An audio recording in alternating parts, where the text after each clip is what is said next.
poniendo los medios necesarios, pues también podrían ser medidas compensatorias, es decir, poniendo los medios necesarios, pues también podrían ser medidas compensatorias, es decir, que van dirigidos a un grupo en situación vulnerable por determinado tiempo para que puedan hacer efectivos esos derechos.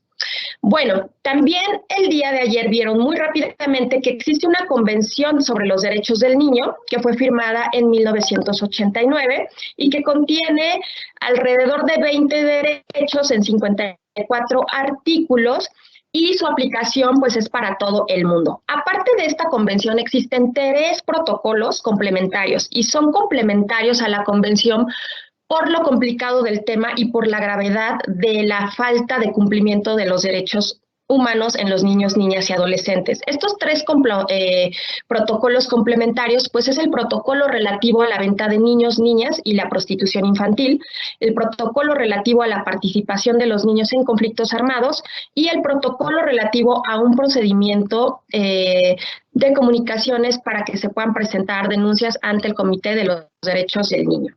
Vamos a ver rápidamente este video para que ustedes se den cuenta un poco de qué trata la convención y después entramos ya de lleno al tema de los derechos de los niños y niñas indígenas.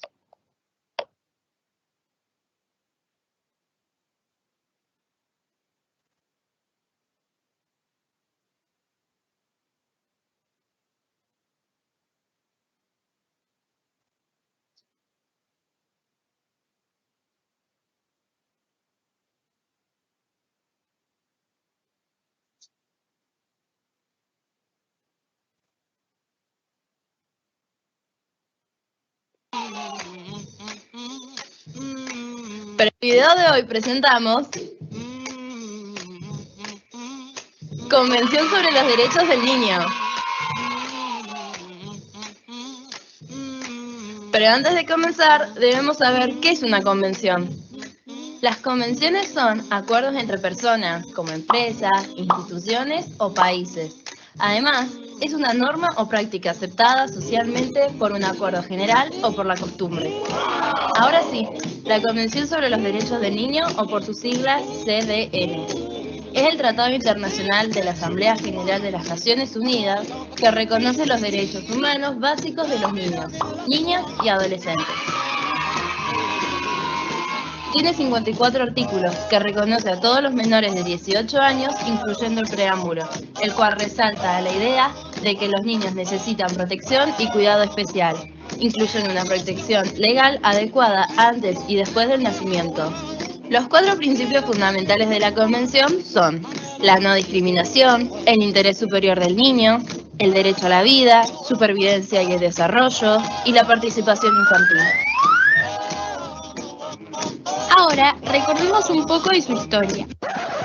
El 20 de noviembre de 1959 se aprobó la Declaración de los Derechos del Niño de manera unánime por los 78 Estados miembros de la ONU.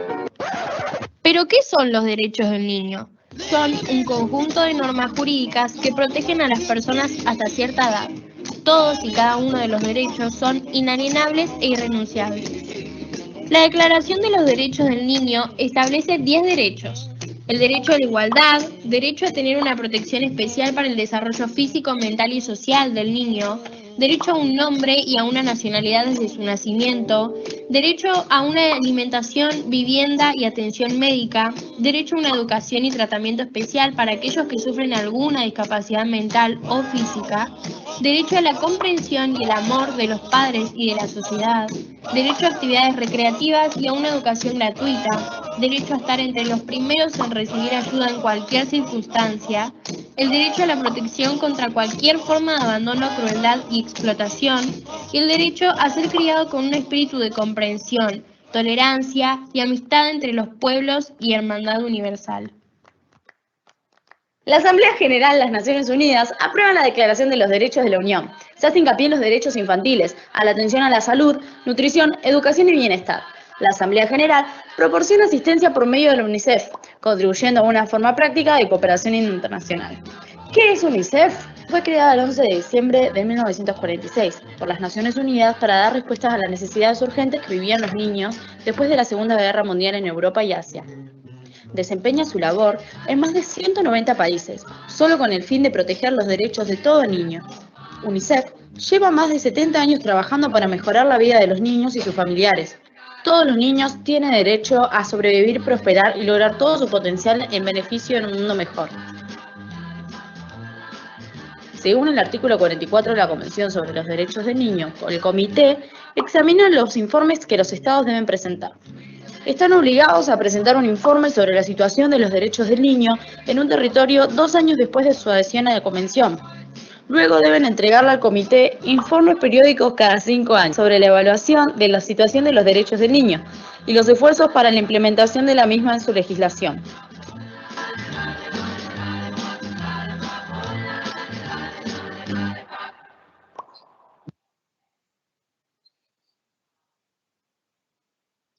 Muchas gracias. No sé, ¿les gustó el video? Espero que sí, es muy ilustrativo y más resumido de todo lo que les he dicho de la Convención del Niño. Ahora bien, pues, ¿dónde más van a estar plasmados los derechos de los niños, niñas y adolescentes pertenecientes a pueblos y comunidades indígenas? Pues también lo vamos a encontrar, por ejemplo, en la Declaración sobre los Derechos de los Pueblos Indígenas. Esta declaración va a ampliar el marco de derechos en específico, por ejemplo, que tengan el derecho a recibir educación en una lengua que sea la de ellos, en un lenguaje apropiado, que tengan el derecho a poder, digamos, practicar su cultura, la religión, sus usos y costumbres, sin necesidad de esconderse, también que tengan el derecho a utilizar sus recursos naturales cuando hablamos ya de comunidades, digamos como de grupos unificados, y digamos que aquí también vamos a encontrar otros derechos de los pueblos indígenas. Creo que estoy un poco, ahí no sé si me pueden indicar cómo voy de tiempo, sino para mejor adelantarnos un poco. No sé, bueno, podemos ver este pequeño videíto también que habla de la Declaración sobre los Derechos de los Pueblos Indígenas, y ahí vamos a ver que aparte de los derechos a la salud, a la educación, a la vivienda, hay otros derechos que abarcan exclusivamente a los pueblos indígenas, que tiene que ver con el derecho de la autodeterminación, lo que les mencionaba, de su lengua, de su cultura y del uso de sus recursos. Vamos a ver este videíto rápidamente y nos seguimos con las demás diapositivas.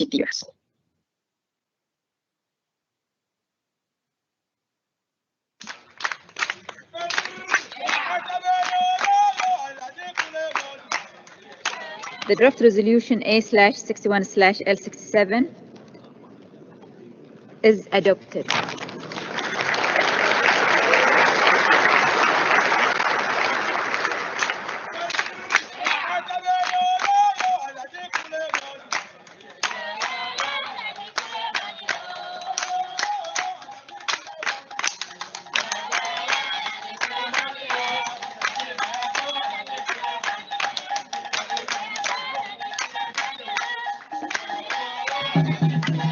Temas de territorio hoy son como el alma de los derechos indígenas.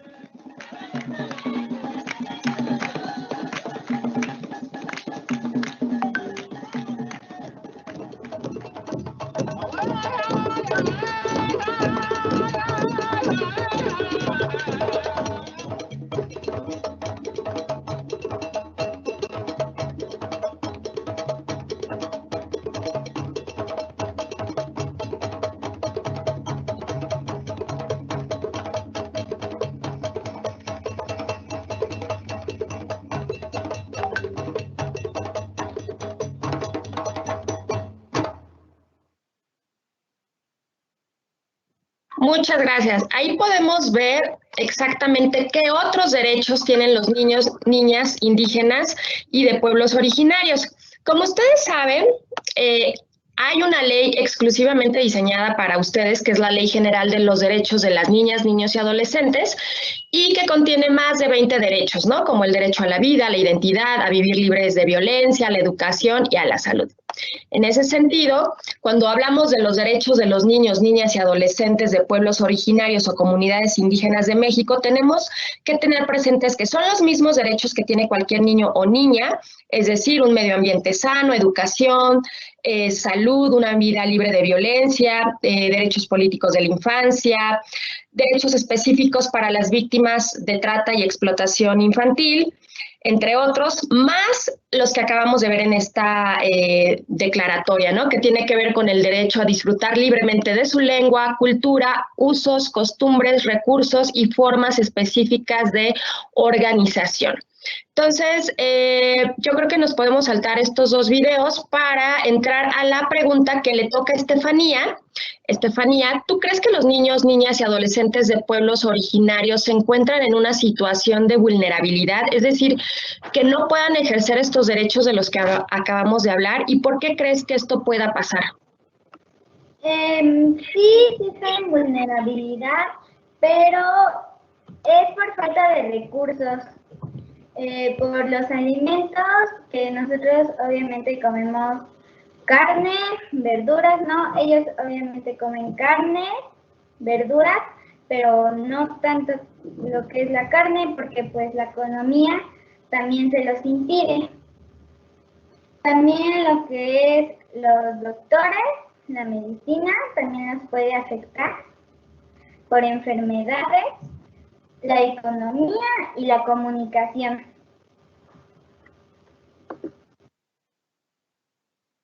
Muchas gracias, Estefanía. Justo, vamos a ver, como les decía muy al inicio, que la mayor parte de la población indígena reside pues en municipios donde se presentan muchas carencias sociales y económicas, como lo decía Estefanía, justo.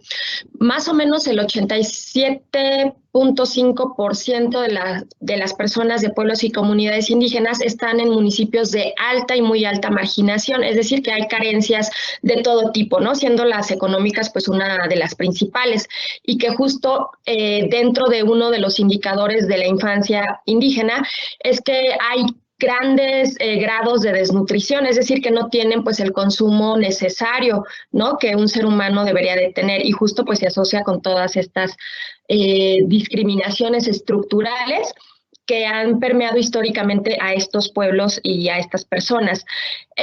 Bueno, vamos a ver este gráfico que a lo mejor lo más importante que ustedes tienen que quedarse de esta idea es que el 63% de todos los niños y niñas del país, todos indígenas y no indígenas, tienen algún tipo de carencia o algún tipo de situación de pobreza. Pero ese porcentaje es 88% cuando hablamos de niñas y niños indígenas. Ellos viven en condiciones de pobreza y eso significa pues tener un rezago educativo o no acceder a la educación, no tener acceso a salud, no tener una vivienda digna en términos de tener, por ejemplo, los servicios más esenciales que conocemos como el agua potable, luz, etcétera, ¿no? No tener una seguridad social y obviamente pues eso se va traduciendo a lo largo de su vida en un rezago y en un ciclo de pobreza que no se puede romper, porque si desde el inicio de niños no pueden tener acceso a todas estas oportunidades de forma igualitaria, pues van creando un rezago y se va perpetuando ese círculo, ¿no? Entonces vamos a pasarnos hasta la siguiente pregunta para ya ir concluyendo y pues abordando los temas más importantes. Y esta pregunta quizás puede ser respondida para todos los que están participando hoy. Si ustedes consideran que las niñas de pueblos originarios se encuentran en una situación de mayor vulnerabilidad, ¿y por qué? Yo les voy a decir y les voy a dar algunas pistas. Para empezar, hay desigualdades o la desigualdad se puede vivir de la misma manera cuando se es niña de un pueblo originario de cuando no se es? Y la respuesta es no, la desigualdad es más profunda en las niñas y en las niñas indígenas. ¿Y por qué? Porque muchas veces a nosotras, a las mujeres, nos asignan roles de género. ¿Y qué quieren decir? Por el simple hecho de ser mujer o de ser niña, nos atribuyen ciertas características, como por ejemplo, que somos buenas cuidando o haciendo labores del hogar, ¿no? Si ustedes le preguntan a mis hijas, les van a decir todo lo contrario, que no soy muy buena cuidadora y que prefieren a veces que las cuide su papá. Pero estas características que nos asignan es por el simple hecho, es una construcción social que se va haciendo históricamente. Ustedes mujeres son buenas, ustedes niñas son buenas para cuidar al hermanito, a la hermanita, para hacer el quehacer, y hasta ahí va a quedar su desarrollo. Eso ha cambiado a lo largo de los años y es bien importante mencionarlo. Por eso hay más niñas accediendo a la educación y mujeres en puestos de trabajo. Pero la desigualdad sigue siendo persistente también en los pueblos y comunidades indígenas, ¿no? Y afectando de una manera particular a las niñas. ¿Y por qué? Pues porque las niñas tienen que realizar a veces no una segunda o tercera jornada laboral. Es decir, ellas tienen que trabajar para apoyar al ingreso económico, que también eso se da mucho, no solo en los pueblos y comunidades indígenas, sino en general. A veces los niños, los hijos, las hijas tienen que suplir este ingreso que le hace falta a las familias, pero esto se acentúa mucho en las familias indígenas por el simple hecho de todo lo que hemos platicado, ¿no? Que hay condiciones de marginación y de pobreza estructural. Entonces, obliga a las niñas a trabajar para traer ingresos extra al hogar, pero aparte de ese trabajo, también deben de trabajar dentro del hogar, cuidando a los adultos mayores, haciendo labores domésticas,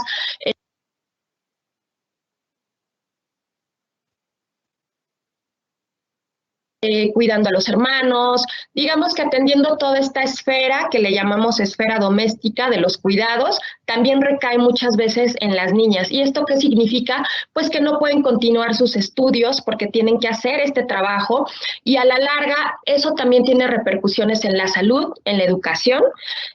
Muchas veces hay que emigrar cuando se está en una comunidad de pocas oportunidades, de pocas opciones. Las niñas tienen que emigrar a la ciudad o inclusive hacia otros países y en este trayecto pues pueden sufrir todo tipo de violencia, ¿no? Afectando particularmente a las niñas y a las mujeres, digamos, en afectaciones directas en cierto tipo de violencia, ¿no? También pueden presentar una mayor violencia en la comunidad, en la familia, por el simple hecho de ser niñas y depender de, digamos, del cuidado de la familia, del papel que se les da dentro de la sociedad, ¿no? Que a veces es un papel relegado en comparación de los niños o de los hombres. Y lo más triste y quizás más preocupante también para el país y para el mundo, porque no es una sola cosa que se dé en México, es los matrimonios tempranos o forzados. Muchas veces, no solo en comunidades indígenas, pero sí con gran prevalecencia en los pueblos originarios, las niñas se tienen que casar a muy temprana edad con hombres mayores. Esto significa que muy tempranamente van a ser niñas y otra niña no puede cuidar a otra niña. Eso es definitivo, ¿no? Los niños tienen que jugar, tienen que estudiar, tienen que tener tiempo libre, no tienen que tener estas responsabilidades que son muy fuertes para una niña y que inclusive ponen en riesgo su salud, ¿no? Porque pues imagínense una niña que apenas se está formando, tener que estar en un matrimonio forzado, tener que ser madre, pues también afecta a su propio desarrollo y a su salud. Entonces, bueno, ¿cuáles son las consecuencias? Pues las consecuencias pueden ser la deserción escolar, un rezago educativo, la persistencia de las brechas de género, es decir, los niños y las niñas siempre van a estar como en un desnivel hasta que no se reduzcan estas brechas, una asignación en la sociedad a realizar ciertas labores por su género, por el hecho de ser mujeres o de ser niñas, y más cuando hablamos de niñas indígenas, al matrimonio forzado, embarazos tempranos, mucha violencia, porque al no tener las herramientas las niñas para poder acceder a la educación y después a empleos decentes, pues lo más probable es que se tengan muchas veces que quedar en relaciones abusivas y así se vuelve a continuar y a perpetuar una y otra vez el ciclo de la violencia, porque si esta niña o adolescente tiene hijos, a su vez va a depender de que le provean y quizás si está en una relación abusiva, pues permanezca ahí por el simple hecho de querer proveer a sus hijos y que sea la única forma que ella puede hacerlo, ¿no? Quedándose en esa relación. Y bueno, perpetúa el ciclo de la pobreza. Vamos a ver este video y si quieren comentamos lo que acabamos de platicar. Creo que ya ahora sí estoy en el límite de tiempo, pero vale la pena ver este video que habla precisamente de las desigualdades entre mujeres y niñas. No habla específicamente de las desigualdades de las niñas indígenas, pero ustedes tienen que pensar que si para una niña o una mujer que no pertenece a un pueblo originario es complicado, es el triple de complicado cuando hablamos de niñas indígenas. Veamos este video y se los comentamos y ahora sí ustedes van a poder hablar todo y preguntar todo lo que quieran.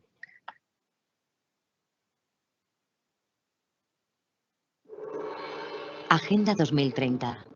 17 Objetivos de Desarrollo Sostenible para transformar nuestro mundo. ODS 5. Igualdad de género.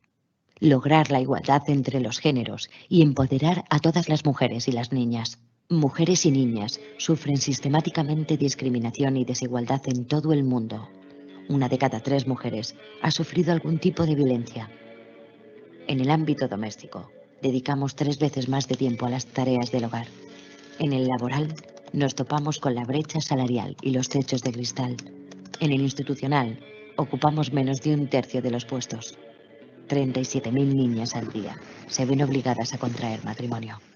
La Agenda 2030 recoge las cuestiones de igualdad de manera transversal, porque la desigualdad se da en todas las facetas de la vida. La Agenda 2030 incide en la eliminación de todas las formas de violencia machista, incluidas la trata, la explotación sexual, el matrimonio infantil y la mutilación genital femenina. Los cuidados y el trabajo doméstico no remunerado, promoviendo la corresponsabilidad, el acceso universal a la salud sexual y reproductiva, la igualdad de derechos a los recursos económicos, a la propiedad, al control de la tierra y otros tipos de bienes, a los servicios financieros, la herencia y los recursos naturales. La participación plena y efectiva en todos los niveles decisorios en la vida política, económica y pública. Políticas y leyes que promuevan el empoderamiento de las niñas y las mujeres a todos los niveles. La igualdad de género es un derecho humano fundamental, indispensable para la sostenibilidad del planeta. Somos la mitad de la población y tenemos que contar como tal. ¿Nos ponemos a ello?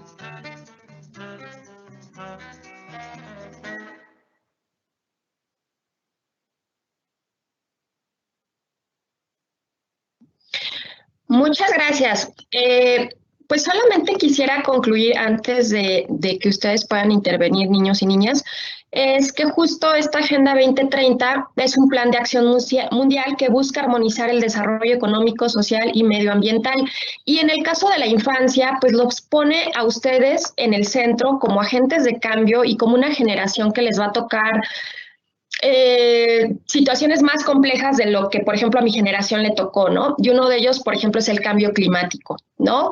La acción por el medio ambiente y también la igualdad de género. Es una agenda muy interesante, ustedes están involucrados, hay muchas metas, objetivos, muchas acciones concretas que atienden a la infancia. Yo les invito pues a que también exploren, esta presentación se las puedo hacer llegar para que la conozcan más a detalle. Ya abusé un poco del tiempo y me gustaría más bien pues que ustedes platicáramos un poco de lo que vieron en esta presentación, o podemos, por ejemplo, también hablar de temas puntuales que a ustedes les hayan interesado, para que no sea solamente un diálogo en el que, como siempre, los adultos hablamos y ustedes no pueden expresarse.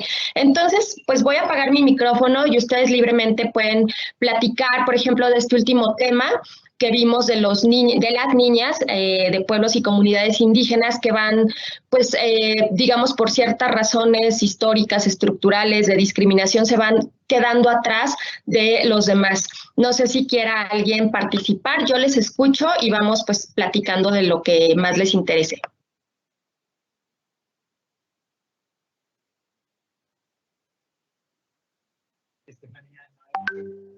Estefanía Noel, ¿tienen alguna pregunta que podamos hacerle a Mónica?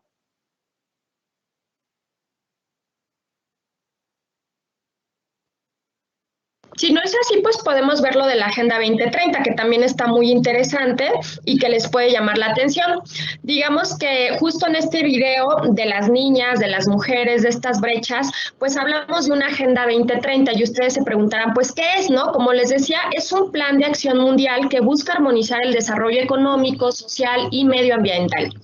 tiene alrededor de 17 objetivos que, si ustedes lo ven muy atentamente, también tienen que ver con los derechos humanos. Por ejemplo, hay fin de la pobreza, hambre cero, salud y bienestar, educación de calidad, igualdad de género, agua limpia y saneamiento, ciudades y comunidades sostenibles, producción y consumo responsables, acción por el clima, lo que les mencionaba del cambio climático, vida submarina, vida de ecosistemas terrestres, paz, justicia e instituciones sólidas.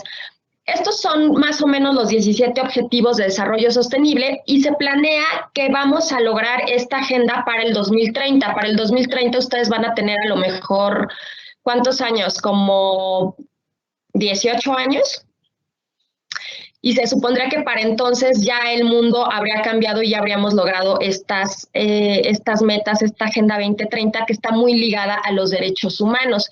En el tema específico de la infancia, como les mencionaba, hay varias metas o varias acciones que les puedo platicar que se relacionan con ustedes directamente con la infancia. Por ejemplo, para la erradicación de la pobreza, que es el objetivo número 1, hay una meta que tiene que ver con reducir para el 2030 a menos de la mitad la proporción de hombres, mujeres, niñas y niños de todas las edades que viven en la pobreza en todas sus dimensiones, ¿no? También, por ejemplo, si nos vamos al ODS 3, salud, hay una meta que tiene que ver con reducir la mortalidad infantil, sobre todo en los niños menores de 5 años. Si nos vamos a la educación, que es el ODS número 4, pues vamos a ver que hacia el 2030 se busca que todas y todos los niños puedan completar la educación primaria y secundaria de una manera gratuita, equitativa y de calidad. Y así cada meta habla en específico de cómo la infancia, cómo se tiene que cumplir ciertas metas, ciertos objetivos y que van en relación de la infancia. No sé, podemos jugar esta actividad que la quería dejar justo para el último y si nos dio tiempo, que es que ustedes, conforme a esta Agenda 2030, que ya les dije está muy relacionada con los derechos humanos, me digan, por ejemplo, para el ODS número 3, salud y bienestar, ¿con qué derecho humano de lo que hemos visto el día de hoy ustedes lo relacionan? Abajito tenemos A, B, C, D, E, F y vienen una serie de derechos. Entonces, ¿con qué derecho humano ustedes relacionarían el ODS número 3, salud y bienestar?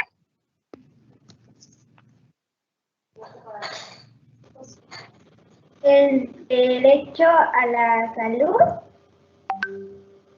Sí, con el derecho a la salud.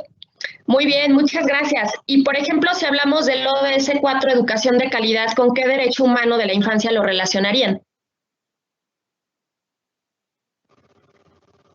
Al derecho de la educación. Sí, ese estaba muy fácil. Muchas gracias. A ver, otro. Igualdad de género, que fue lo último que platicamos. ¿Con qué derecho humano o derechos de personas los relacionarían? Al derecho de la igualdad.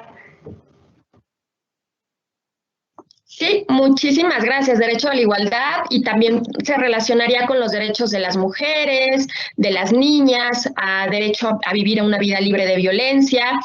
Y finalmente, si vemos el ODS número 13, acción por el clima, ¿a qué derecho humano o qué derechos humanos ustedes creerían que más o menos correspondería?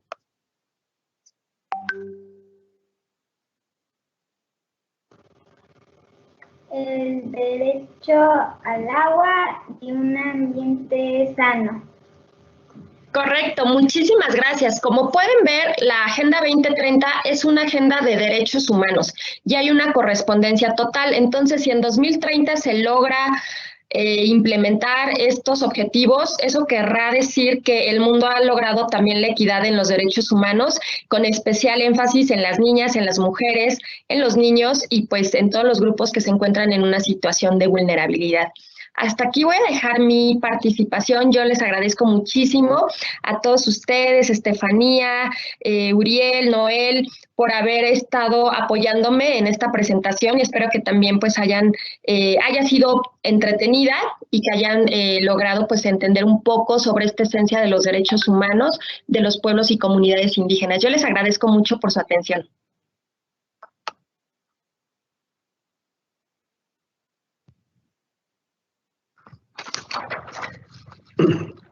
Agradecemos a la maestra Mónica Lara Pérez por su excelente ponencia, como siempre, sobre los derechos de las niñas, niños indígenas. Sobre todo porque es un tema muy oportuno, ¿va? Ya que es momento de que todos hagamos conciencia de que no podemos discriminar a otras personas solo por el hecho de tener una condición social de pobreza o el hecho de que tienen diferentes costumbres, diferentes religiones, ¿va? Entonces, es muy importante esta situación y a todos los invitamos a que promovamos y respetemos y defendamos los derechos de los niños y niñas indígenas. A continuación, voy a pedir a la maestra Saraí Santiago Rodríguez que nos dé el mensaje de despedida. Buenas tardes, niñas y niños y demás asistentes a este foro. Estoy muy feliz porque los puedo escuchar. Y quiero hacer rapidito unas precisiones rápidas, yo que conozco a los niños indígenas, que estoy de cerca con ellos. Bueno, en el estado de Puebla tenemos a muchos niños indígenas, no solo en la Sierra Negra y en la Sierra Norte, los tenemos en 144 municipios. También quiero decirles que los niños, y es cierto, tienen ahí algunas dificultades por pobreza, por marginación, pero los niños indígenas tienen otras grandes oportunidades, que es que pueden ser libres en un ambiente sano y muy felices. Las relaciones abusivas no los tienen por lo regular al interior de sus grupos indígenas, los tienen cuando salen de los grupos indígenas. ¿Ahí qué creen? Estos niños, al igual que ustedes, son muy inteligentes, porque hablan dos lenguas, hablan una lengua materna y una lengua indígena. Otro dato que quiero precisar es que en el estado de Puebla hay 7 grupos indígenas, reconocidos, pero hay muchos otros asentamientos que vienen de otros estados y que se asientan en algunas colonias de algunas ciudades, pero 7 grupos que son mayoritarios. Bueno, y algo muy importante, niños, que si quiero que ustedes sepan que los niños indígenas son grandes defensores de la naturaleza, ¿sí? Grandes defensores, tienen una excelente relación con la naturaleza. ¿Sabían ustedes que los papás de los niños indígenas a sus hijos no les pegan? No es una práctica cultural, No les pegan, no es una práctica. Los quieren mucho a esos niños. Y bueno, es cierto, por ahí hay unos sesgos con relación a las niñas y los niños. Bueno, por otro lado, tengo poquito tiempo, quisiera hablar mucho de los niños indígenas, de sus valores, de sus costumbres, de sus tradiciones, de lo valioso que son, pero no tengo el tiempo. Lo que sí quiero agradecer a todos y a cada uno por su participación, niños. Es una etapa de la vida maravillosa, rica, que llena el alma de los seres adultos, y bueno, disfrútenla, vívanla al máximo. Y cuando encuentren a un niño indígena en cualquier lugar, respétenlo, aprécienlo, porque es un ser sumamente valioso. Por las costumbres, los niños cuando van a la escuela ya llegan con alguna tarea realizada en favor de su familia y para su familia. En los grupos indígenas se trabaja o se realizan muchas actividades con trabajo colaborativo. Los niños todos participan de alguna actividad en la familia. Y bueno, agradezco a todos ustedes y cada uno por su participación y también un amplio reconocimiento y agradecimiento a nombre de las organizaciones que convocan, que son la Comisión de Derechos Humanos en el Estado de Puebla, del Consejo de Participación Ciudadana para la Niñez y la Infancia, del Observatorio de Niñas, Niños y Adolescentes, de la Red de Infancia y Adolescencia Puebla, del Instituto de los Derechos Humanos y de la Ibero, y así algunas otras organizaciones. Pero también quiero agradecer a la presidenta del patronato de la Secretaría de Educación Pública por su trabajo y colaboración con esta actividad. Muchas gracias. Pero lo más importante es escuchar a todos y a cada uno de ustedes, que son la razón de nuestros esfuerzos como Secretaría de Educación. Muchas gracias por formar parte de este esfuerzo y además porque sabemos que los estamos formando para que tengan una buena ciudadanía, para que no en un futuro, sino desde ahorita, sean niños muy responsables de su medio ambiente, de su seguridad, de su familia y de su entorno. Muchas felicidades y que siempre sigan siendo tan queridos y apapachados. Un abrazo, niños, y a todos.